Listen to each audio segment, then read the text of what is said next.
Shoot, what's happening? It is the middle of the month. That means it's comics time. And for the first time in what seems like a long time, the Ninja Turtles don't take the lion's share of the issues this month. I went and picked up my new issues, and there was just a couple of turtles and a whole bunch of other stuff. So, as usual, though, we will start with the turtles. Next up, number 9 in the Saturday Morning Adventures, the second Saturday Morning Adventures series they've done. In this one, it starts off with a brief little sequence where Master Splinter is teaching the turtles this move where they can attack an enemy who has a sword and actually break the sword and kind of disarm them by doing so. Splinter specifies that this isn't going to work against like a really powerful enemy like Shredder, but for the average normal grunt, it'll be very effective. So they go through how to do this method, and then as they're doing it, Renette, the time-traveling space woman, shows up and goes, "Oh, I'm in the wrong place again," and then she takes off. And the turtles and Splinter are like, "What the hell was that? Should we expect something's up right now? We should be keeping our eyes open for something weird." So that was a brief little instance that happened during their training session. The scene then shifts to what Shredder and Krang are up to. And what they are up to is they hired that guy that used to be an esteemed sword maker for many clans that desired his services, and they enlisted him to make the hilt and stuff for this sword that they're making out of this asteroid. That's going to be able to, when the sword's finished, cut space and time and sort of thing. And so he finishes making this sword for them, and they pay him, they send him on his way, and then Shredder's like, "Let's start using this thing." So he starts thinking of ideas to use the sword for, so they decide on, let's go back in time a little bit and rob a bank and get some money just to test this thing out. And they find out during the process that after each use, the sword needs time to recharge, basically, so that you can't just use it limitless, kind of. You gotta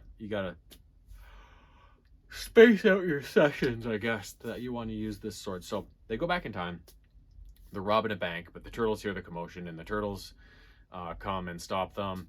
And Shredder's like, "Okay, well, I'll use the sword to do other things to keep the turtles off our backs." So he cuts open a tear in space and time and brings a bunch of foot soldiers in to take on the turtles. And when the turtles dispatch all them, he goes, "Okay, let's raise the stakes here." So he cuts open a portal, and in comes some dinosaurs, and that magical guy that invades your dreams, that's like a Freddy Krueger guy. He was in the Halloween special. So he's trying to throw all this stuff at the turtles to defeat them and get away with their scheming. But in the end, Leo attacks Shredder right as Shredder's about to use the sword again. And after the collision between the two, they both disappear. And the rest of the turtles and Bebop and Rocksteady are sitting there going, "What the hell just happened? Where did Shredder and Leo go?" sort of thing. So the turtles retreat to the lair and discuss, they could be anywhere in any time. And then on the last page of the issue, we see Shredder and Leo in what looks like a feudal Japan type setting. So they've gone back in time to Japan at some point, and we'll see what happens next issue, where that goes. The other Turtles issue was number 147 of the current ongoing series. To start off, April, Carmen, and Leonardo are still outside in the forest where Donatello had set up the wormhole generator thing, and they're trying to figure out what happened to Donnie and Venus and Bob, and they can't figure it out, and Leo's fighting off all of Armagon's little kind of with the weird enemies that are coming his way, and Carmen spaces out at one point, and eventually April spaces out. They just kind of stop thinking and go frozen. So there's something weird going on, and April's like, "I can't figure out what's happened here." So they retreat to the farmhouse, and she gets on like a Zoom call or something with Fugitoid and some other really smart people, and explains what's happening. And they're like, "Oh, we think the wormhole is collapsing." So and so obviously they're very worried about what's going to happen to Venus and Donnie and all those guys if the wormhole does collapse. So then we forward to, or not forward, but switch over to Donnie and Venus and Bob and what's going on there. And they are currently with, they're in like the 79th null dimension or something like that. And they're with Renette, the time traveling space woman, and her protege, who is a grown up Lita. And so they're trying to help Donnie and Venus. And there's also a super aged Raph from the future with them. He's like an old man. He's kind of gone senile a little bit. And so they're trying to figure out what to do about Armagon. And Donnie's still like, I created him. Like, how do we get rid of him? But all the efforts Renette and Lita are taking can't slow down Armagon. And Armagon is still pursuing them. And then all of a sudden, the I don't know what kind of structure it is, but they're inside some sort of castle looking thing or something like that. But all of a sudden things start shaking and whatever. And so Armagon is there and he's attacking basically. And we also learn, listening to Renette and Lita, that there's something special about Bob. There's a secret that about Bob. And they're like, we can't tell anybody. That's, you know, this is our job. We can't spill any secrets in our time traveling. Like, that's, we can't affect the outcome of things, right, by exposing this secret. So there's something going on with Bob too, just not sure yet. And in the end, Armagon finally does make it to them, but Lita does some time stuff and sends Venus, Bob, and Donatello away. And as they're going through this portal, they're like, Lita, no, because who knows what's going to happen to her, right? So the last thing we see is Venus, Donnie, and Bob in kind of this back alleyway. And Donnie, like, Bob was about to explain something to them, that how Armagon finding them was his fault. And he has this thing on his wrist that he believes is a tracker that Armagon can follow. So Donnie's like about to have a go up Bob and be like, you motherfucker, like, what'd you do? You killed everybody, right? But before any kind of fracas can ensue, they landed in the future, apparently, inside Mutant City. And Jenica approaches them and says, what's up? But she's all like got half a cyborg head and stuff like that. So they are now in the future. And who knows what's going to happen. But I kind of like all the bouncing around they're doing in this one. But as usual, when it's like a time travel sort of thing, it can get a little confusing. And I mean, I'm 47. I'm very easily confused at this point. I don't need any more help in that.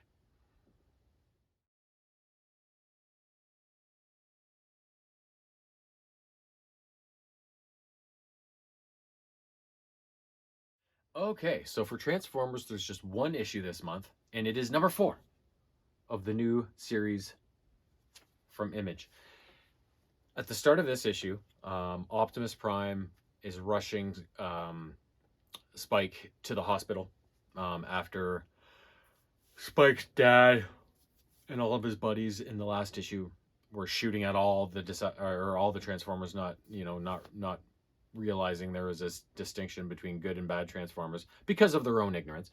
And they ended up shooting Spike by accident, right? If you remember that. So Optimus is transporting Sparkplug and Spike to the hospital to try and save Spike's life.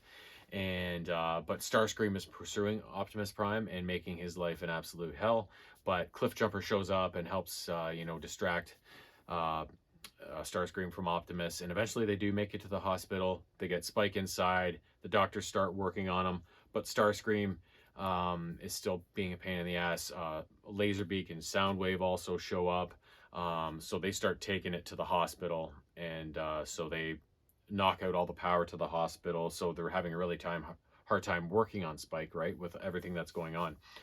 But eventually Optimus is able to contact Ratchet, and Ratchet is able to send Jazz to come help them out. So Jazz shows up and he starts ripping everybody a new one, and kind of saves the day. But the hospital is still without power. They're having a hard time with Spike. So Optimus, as a desperation measure, takes the matrix of leadership out of his chest and uses it to restore power to the whole hospital and kind of save things. Spike is still in trouble, but at least this is helping, and he's still holding on, even though he hasn't recovered, or they haven't quite saved him. He's not out of the woods yet, sort of thing, right?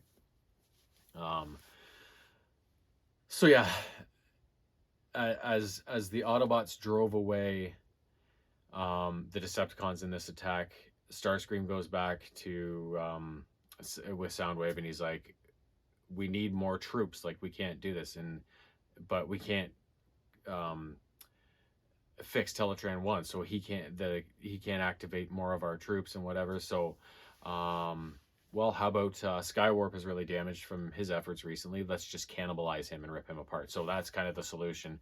Starscream's able to repair himself by cannibalizing Skywarp, and they also, I think, Reflector gets torn apart. And so Starscream is all happy that he's recovered and stuff, and he's like, "I'm going to be the leader of the Decepticons now and forever." And then on the last page of the issue, we see Megatron frozen in a block of ice, kind of hanging there like this. So I don't think Starscream should be quite that confident just yet.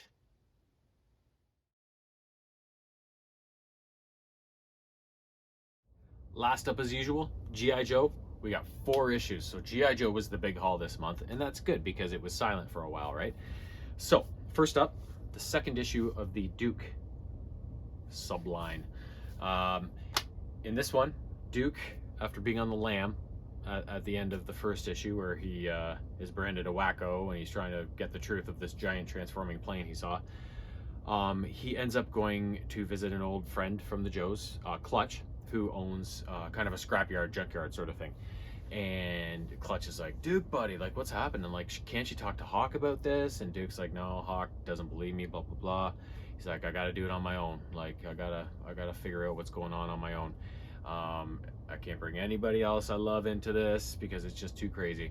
So Clutch is like helping Duke out. He patches him up some of his injuries. He gets him some weapons and stuff like that.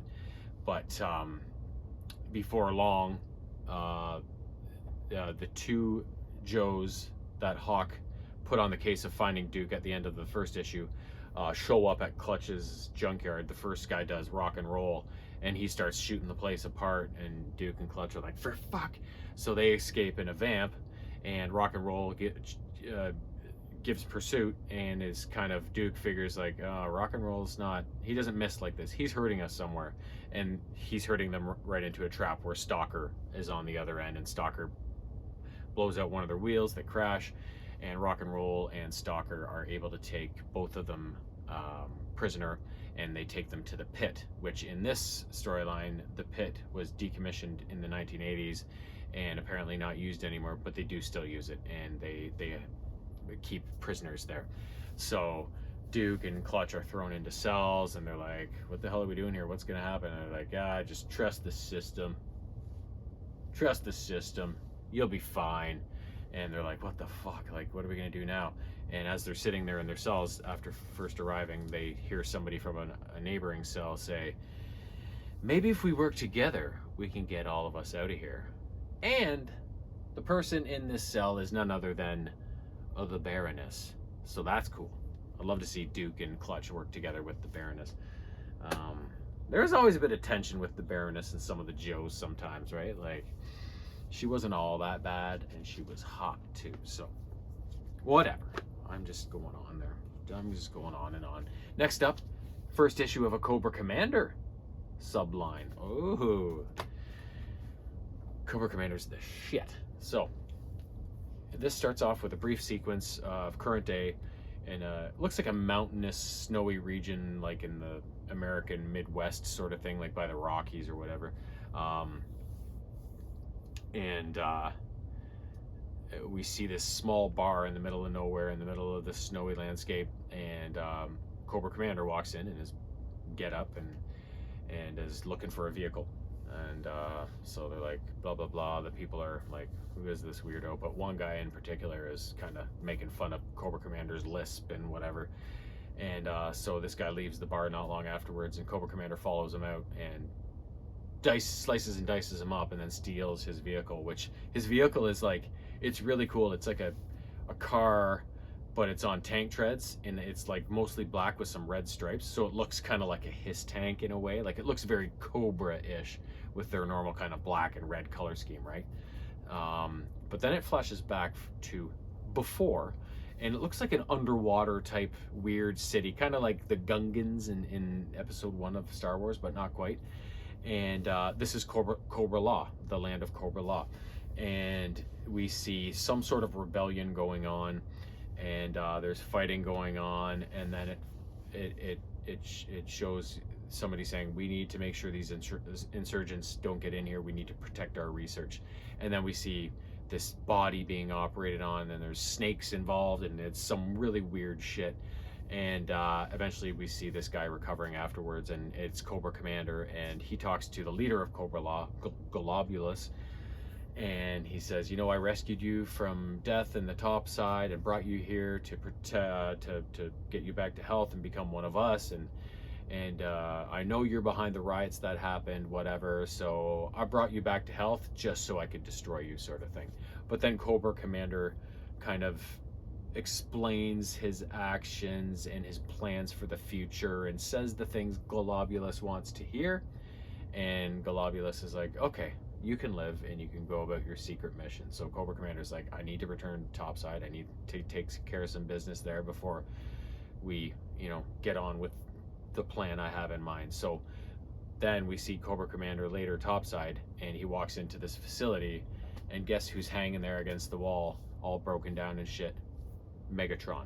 So Cobra Commander has not told anybody about Megatron because he wants those secrets for himself, because he's like, Cobra Law has some really advanced armies for Earth standards, but pales in comparison compared to all the stuff I'm pulling out of Megatron's brain about, you know, armies and fighting like big giant metal robots, right? So he wants to keep that information for himself in order to convert that into, he's the one who's going to be leading Cobra Law and all their armies and stuff like that going forward, sort of thing. So really cool opening issue, and I love how they're kind of seamlessly working the Transformers and the G.I. Joe characters into the same story. Like, that's just, I've always loved G.I. Joe versus Transformers. It's always been an intriguing storyline, and yeah, they just keep it going. Beauty. Bring more of that. Last up, we have issue 302 and 303 of the ongoing Joe series that's been taken over by Image. And in these issues, the mutant bomb just went off on Cobra Island, so Serpentor and all the people that were on Cobra Island have turned into these fucking freaks, and they're all like, blah, blah, and we'll do whatever we want, blah, blah, blah, I'm gonna eat you, blah, blah, blah. And Serpentor is like, ho, ho, ho, everybody, calm down. We're not just mindless freaks. We still have our intelligence. We still have the essence of who we are. We're gonna take care of things, you know? So he's like, we're gonna march on the Cobra city of Springfield and take it over, and from there do whatever the fuck we want with the world, right? So they've got this kind of plan in action. In the meantime, Cobra Commander has made it back to Springfield, and he's like, I saw what went on Cobra Island with my own eyes. Serpentor is gonna be coming to Springfield to try and take it over with all of his mutant freaks.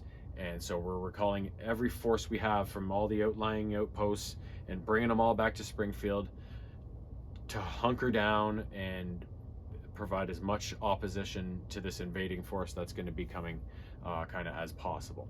Now, as all this is going on, the Joes are having a funeral for Wade Collins, who died during the previous encounters, and they kind of do a flashback of some of the Joes asking, like, why did we have a funeral for this guy when he was a Cobra Crimson Guardsman? And some of the Joes that used to work with Wade when he was a Joe explain how he was really a good guy at first, but then through circumstances and events that happened, he was taken captive and given up on, and then the only way he had out was to become a guardsman and help Cobra, but then eventually he broke away from that and came back to the Joes. So it's just kind of a history on Wade and you know what he meant to everybody, and that he wasn't actually just an evil Cobra guy, right? And then at the end of the issue, we see a brief little sequence of Scarlet and Snake Eyes up wherever his cabin is. He has that cabin in the Winter Hills or whatever. where a wolf brings a little baby wolf to their doorstep, and Scarlet's like, "Oh, you got to take him in," like blah blah blah, and so they do that, and then the last thing we see is like them lying in bed, and Snake Eyes about to say something like, "Scarlet, I need to tell you something," and she's like, "Not now, because it's go time." So, and then as we move into the next issue, an outside player is brought into effect, Revanche. So Revanche is like the AI entity that has kind of been involved in this whole plot line that's going on. They've been kind of manipulating events. They have these robots that they have infiltrated Cobra's Casino Island with and stuff like that. So they're watching all the events that's going on, between the Joes and whatever, and are like, maybe we could get in on this. So Revanche sends a helicopter with their leader to Cobra Island to talk to Serpentor Khan and be like, we could really help you out with some of our technology, in helping you guys further your aims. We could have some kind of mutually beneficial partnership. So Serpentor is like, okay, we'll see what you have to offer. So what they do is Revanche sends, I think, a small handful, maybe 3 or 4 of their whatever troops they are demonstrating to Serpentor to the hills at Snake Eyes' cabin, where they sneak attack Scarlet and Snake Eyes. Scarlet and Snake Eyes hear it coming, so they're ready. But as the issue ends, footage is sent back to Serpentor with Snake Eyes and Scarlet's bloodied bodies lying on the floor of this cabin, even though before that it looked like they were handling these robots pretty well. So I don't know if that was a trick or if they're actually dead, or what happened. So I can't wait to see what happens kind of in the next issue. And then during all these events as well, I think it was Duke had talked to Spirit about being on the lookout, because things are going to go down with all the different players in effect now and all the weird events that are taking place. Like, we need to be on guard. So Spirit radios in, like, there's 3 mysterious presences doing reconnaissance on the pit out in the middle of the desert. So there's something going on at the pit as well. It looks like some regular Cobra troopers are spying on the pit, so I'm not sure what that's all about. So you've got all these different kind of factions and their own little subplots coalescing into this big picture. So I can't wait to see where this goes, because the bad guys are always splintered, right? Like, Megatron's will just as soon blast his own troops as he will the Autobots. Like, the bad guys are always, hating on each other and blasting each other. So the fact now that we've got Cobra in Springfield with Cobra Commander, and then Serpentor's mutant Cobra faction on Cobra Island, who want to go at each other, but they also hate G.I. Joe, who's that third kind of party. Like, I'm interested to see how all these different storylines are going to come together, and where it's all ultimately going to end. So, yeah, well, have to wait a month or a couple weeks anyways to at least see where it takes the next step in issue 304. Can't wait. Yo, Joe!